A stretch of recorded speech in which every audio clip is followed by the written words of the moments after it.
Hello, my brothers and sisters. Thank you all for continuing to join me on this journey, and thank you all for tuning in. Today I'm going to bring a serious topic to you guys, but it's not going to be too serious. I want to recommend a movie to you guys. It's actually a trilogy. Some of the best movies come in pairs of 3. You see, this comes with The Matrix Reloaded, and The Matrix Revolutions. This is an interesting movie here. You see, the characters, they live in a simulation.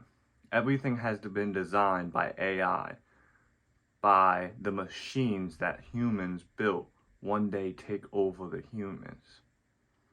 Within this Matrix, which is an artificial world, the main character, Neo, he is a software programmer, and he's also a hacker.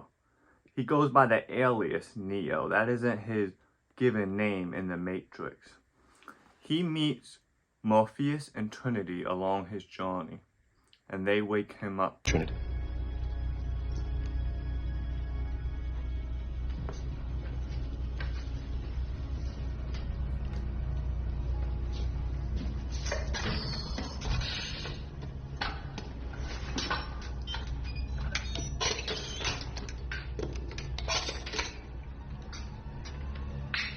Try to relax.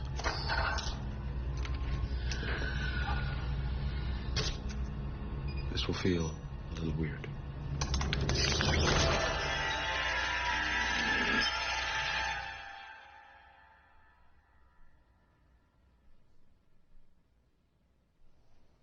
This is the construct.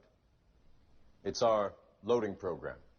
We can load anything from clothing to equipment, weapons, training simulations, anything we need. Right now, we're inside a computer program? Is it really so hard to believe? Your clothes are different, the plugs in your arms and head are gone. Your hair has changed. Your appearance now is what we call residual self-image. It is the mental projection of your digital self. This isn't real. What is real? How do you define real? If you're talking about what you can feel, what you can smell, what you can taste and see, then real is simply electrical signals interpreted by your brain. This is the world that you know. The world as it was at the end of the 20th century. It exists now only as part of a neural interactive simulation that we call the Matrix. You've been living in a dream world, Neo. This is the world as it exists today.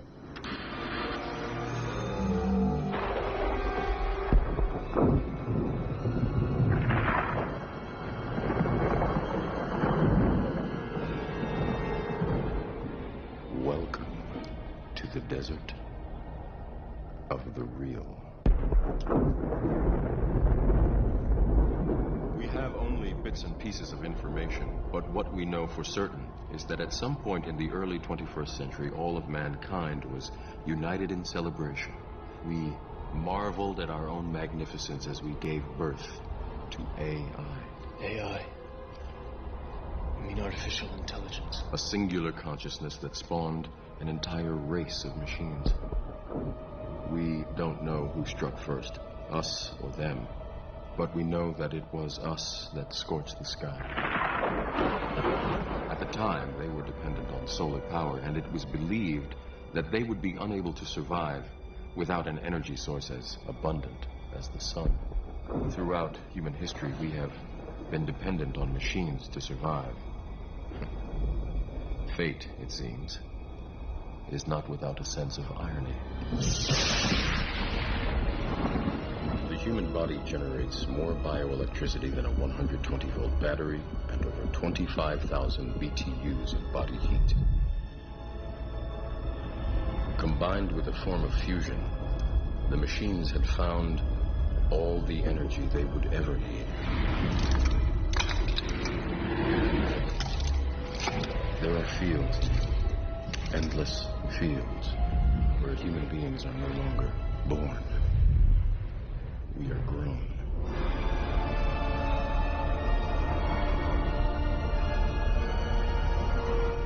For the longest time, I wouldn't believe it. And then I saw the fields with my own eyes. Watched them liquefy the dead so they could be fed intravenously to the living. And standing there, facing the pure, horrifying precision, I came to realize the obviousness of the truth. What is the Matrix? Control. The Matrix is a computer-generated dream world, built to keep us under control in order to change a human being into this. You see, most of the things he thought was real weren't actually real. Most of it was just an illusion made by the machines. Through this process, Neo realizes he is the chosen one. This is only done through Morpheus, his mentor and leader, who is also his hype man and always pushes the idea that he is the chosen one. Morpheus has faith in Neo, and because he has so much faith in Neo, Neo realizes what he has to do.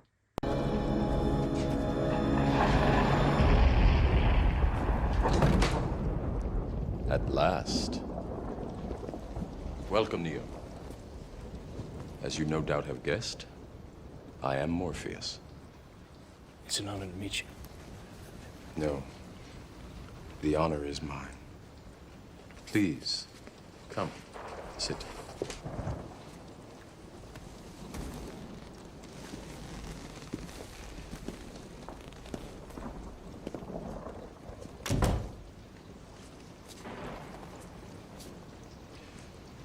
I imagine that right now you're feeling a bit like Alice. Tumbling down the rabbit hole? You could say that. I can see it in your eyes. You have the look of a man who accepts what he sees because he is expecting to wake up. Ironically, this is not far from the truth. Do you believe in fate, Neo? No, Why not? because I don't like the idea that I'm not in control of my life. I know exactly what you mean.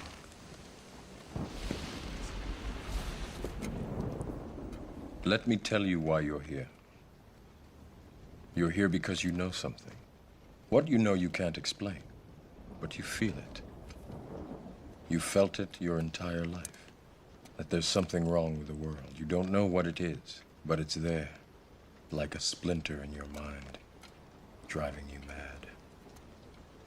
It is this feeling that has brought you to me. Do you know what I'm talking about?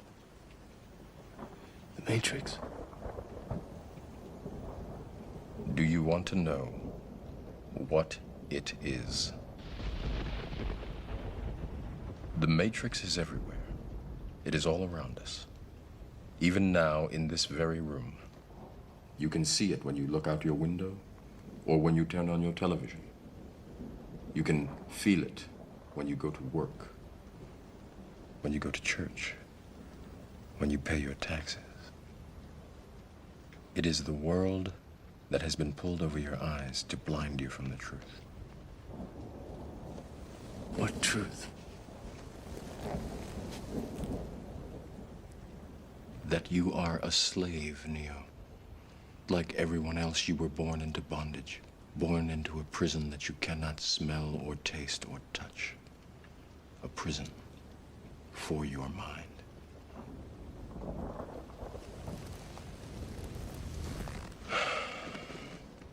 Unfortunately, no one can be told what the Matrix is. You have to see it for yourself.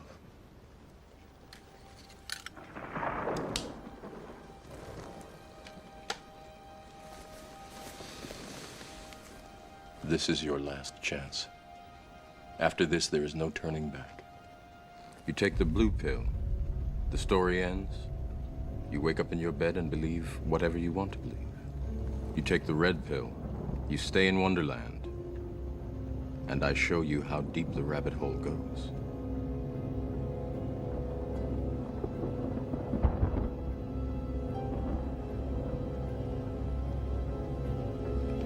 Remember, all I'm offering is the truth, nothing more. In this trilogy, Neo also saves the woman who he has fallen in love with. Her name is Trinity. There's a lot of symbolism of three, and there's a lot of symbolism of religions in this movie. Christianity, Buddhism are just two of the many religions they reference in this movie, but they don't actually say it out loud. It's hidden within the allegory and the metaphors within this movie. All the characters live within a simulation where they have to wake up and go and decide if they want to go into the real world or stay within the simulation. When they go into the real world, they understand just how dangerous the machines and the AI technology have been. See, the AI has been keeping all the humans asleep in this simulation, and they don't even know that they're in a simulation. Neo, the chosen one, he walks a path to free everyone from this simulation that they feel stuck in. See, the machines created a world that seemed so real that people couldn't tell that they were living in a fake world. It was a world that seemed like it was peaceful, but in reality there was no peace because there was no actual freedom with these people. Morpheus is his first mentor. Morpheus is the one who saves him at the beginning, and Morpheus is the one that gives him a chance to be the chosen one. Morpheus is his best hype man, and Morpheus has more faith in him than he has in himself. Through this faith, Neo realizes he has to be the chosen one. He has to fulfill the prophecy and do what he knows is right. In this story, he also falls in love with the main female, Trinity. That's a very powerful name right there, Trinity. It means three. And my first Truth, Love, Freedom podcast was all about the power of three and the law of three. You see, three is a very powerful number in this world. So many things have been built off the idea of three. Within this movie, Neo meets machines that help him and help him aid in saving humanity. He also meets evil machines and AI that try to take him down and stop him in his path. This is a very interesting movie. I don't want to spoil it too much, but it's a great process and it's a great allegory for two religions, Buddhism and Christianity. You can notice metaphors and a lot of different similarities between those two religions in this movie. There were people along the way that told Neo he wasn't the chosen one, that he couldn't fulfill the prophecy. However, he did not give up on his faith, and he did what he knew he had to do for his people. Another interesting thing about this movie is there's a grand architect. He's the one that designs the whole Matrix. He's the one that sets the trees, the water, and everything into place to make the humans think they're actually living in a reality.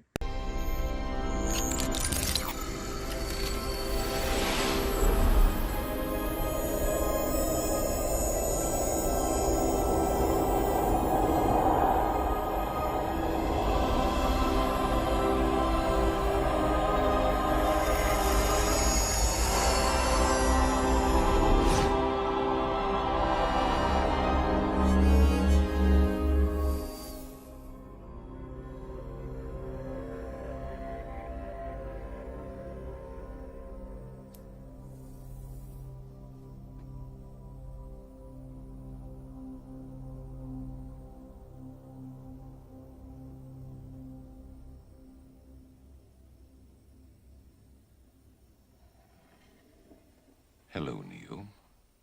Who are you? I am the architect. I created the Matrix. I've been waiting for you.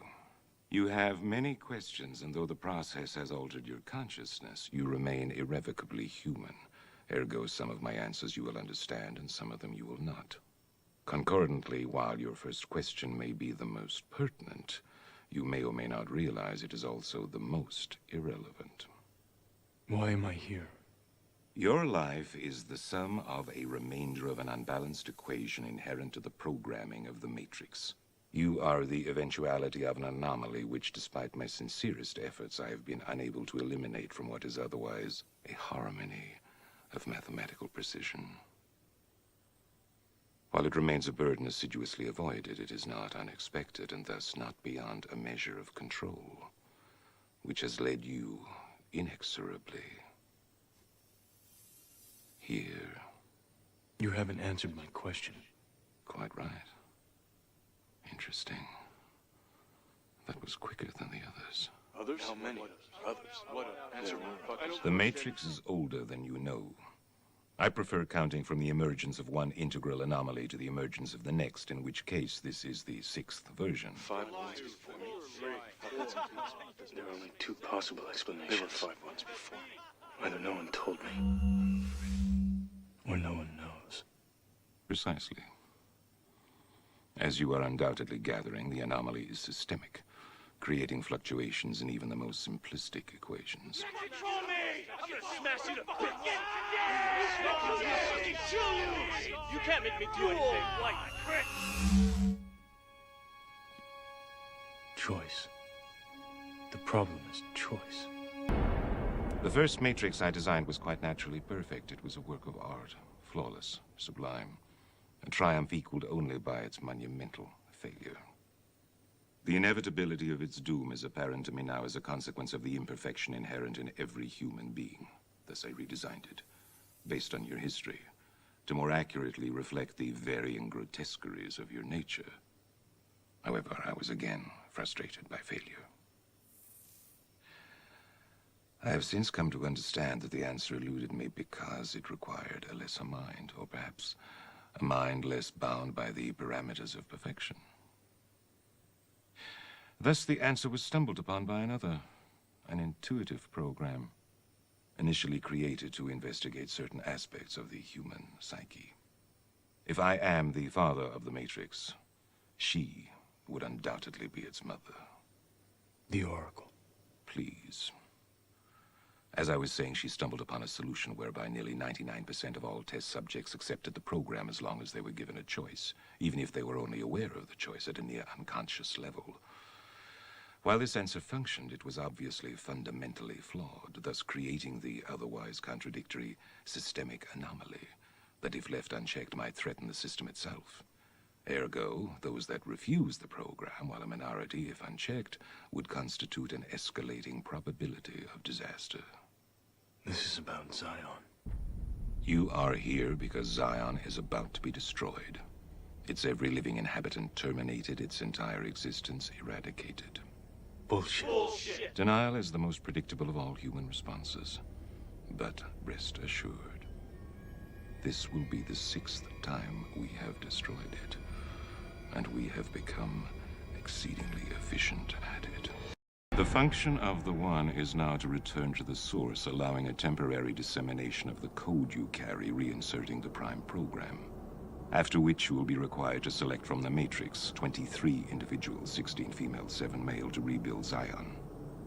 Failure to comply with this process will result in a cataclysmic system crash, killing everyone connected to the Matrix, which, coupled with the extermination of Zion, will ultimately result in the extinction of the entire human race. You won't let it happen. You can't. You need human beings to survive. There are levels of survival we are prepared to accept. However, the relevant issue is whether or not you are ready to accept the responsibility for the death of every human being in this world.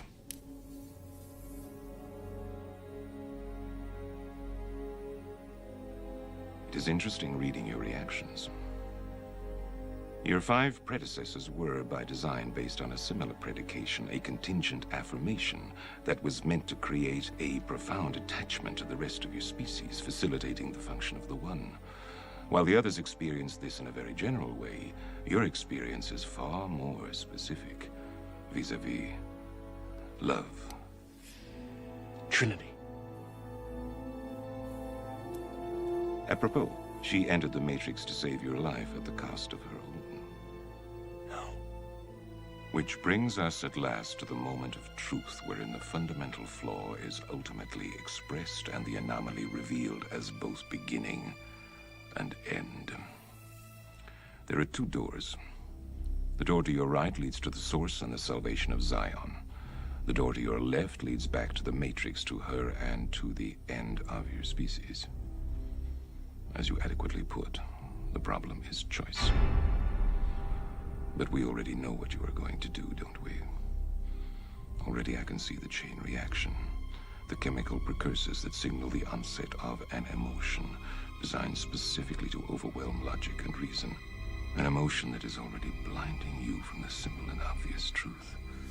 She is going to die, and there is nothing you can do to stop it.